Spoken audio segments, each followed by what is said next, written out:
Joining me now, attorney and Democratic strategist Jan Ronis. Jan, good to see you. Thank you.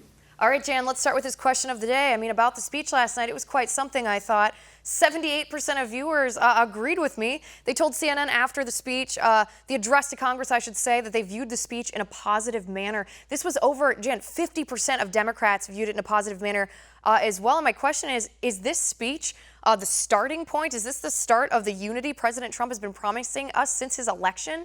Well, I certainly hope so. As you know, I haven't been a supporter of President Trump, and I certainly didn't vote for him, and I'm still sorry he's president. However, had they called me last night to weigh in and given my vote, I would have been part of the 78%. It wasn't a perfect speech. It was a very good speech. It was presidential. He appeared very rational. He appeared open to compromise on a lot of issues. So I'll have to give him, listen, if he has an opportunity, and I've said this before, to be a very, very good president, if he only listens to the right people and does the right things. And I think last night, and I hope it was a start, I hope he continues down that path. Right, and let me ask you this. I thought a lot of the things, the substantive things that he talked about weren't different from the stances that he's taken on the campaign trail or after the election or even after the inauguration. I mean, his inauguration speech clearly was a different tone of voice than the speech last night. It was much darker. It was much sadder. It wasn't the uplifting speech, the renewal of the American spirit that we heard from Trump last night. But the policy-wise, substantively, didn't change. So is one of the biggest issues Democrats have with President Trump,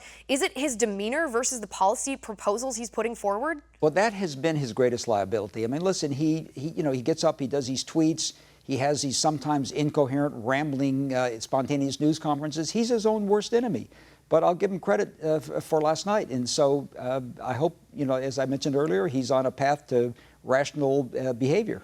Right. We can only hope there. I don't think we can expect any fewer tweets in the future, though. I think that's here to stay. Jan, the new DNC Chair Tom Perez, he was just elected this past weekend. He does not agree with 78% of the American people. He actually had quite the harsh comment for Trump's speech after it was over. Take a look. I mean, this was Steve Bannon on steroids with a smile.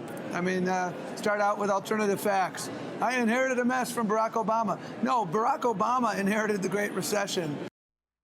Jen, what do you make of that? I mean, alternative facts, Steve Bannon on steroids. I mean, like I said, 12% of the American people might agree with him, but that's not how anyone else heard it.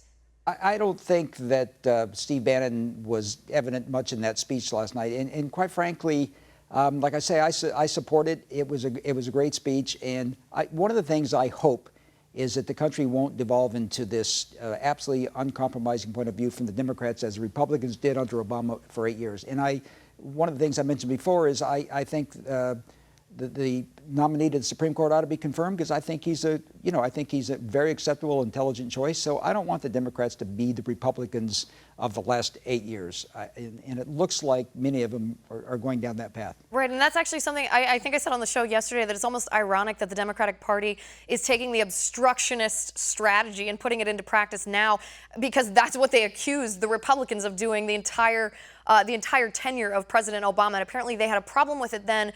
They don't have a problem with it now. But Jan, looking at some of the substance in that speech, some of the different issues that President Trump talked about, he talked about jobs, he talked about national security, he talked about our economy as a whole, he talked about infrastructure, law enforcement, fighting ISIS. I mean, many of these things are things that I think both Republicans and Democrats, and I'm talking about mainstream America, not necessarily the politicos that were sitting in the Capitol last night, but what are some of the things, that you would have picked out as a Democrat and said, not just his demeanor, but policy-wise, this is something my party should come to the table and support? Well, I wish he had omitted the part about undocumented aliens as being, rapists and murderers and criminals. But if he had done that, I think it, quite frankly, would have been a perfect speech. Look, the president serves more than one master. Last night, the master was perhaps the voting public out there. Yesterday, he gave a news conference in which he seemed to moderate his views with respect, especially to, the threat to deport the Dreamers. So, he has multiple constituencies who he has to please.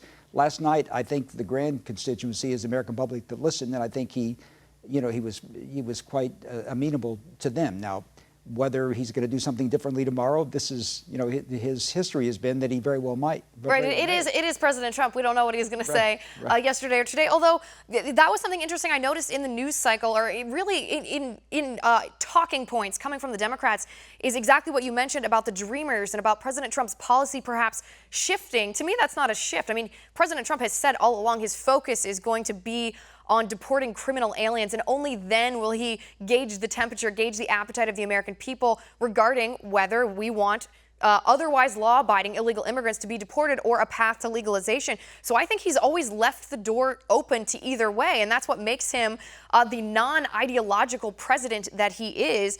Jan, before we run out of time, let me ask you about the Democratic response to this. My reaction to the Democratic response, it was given by former Kentucky Governor Steve Beshear, was it didn't sound like he had any access to President Trump's speech before he gave his rebuttal. It really didn't focus on very many things that President Trump did focus on. I mean, he just pivoted back to Obamacare and back to Russia, and it seemed almost out of the loop.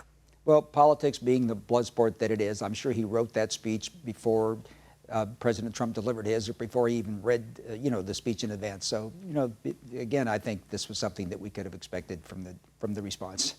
Right. And I think the fact that they chose to focus on Obamacare was not probably a winning strategy for Democrats, particularly highlighting a state where this governor brags about what he did with Obamacare in his state, when in reality what happened is premiums went up, insurers left his state, and the co-op itself actually went belly up the year that Beshear left office, left the governorship. Jan, thanks so much for being on the show. It's always great to talk to you. Thank you.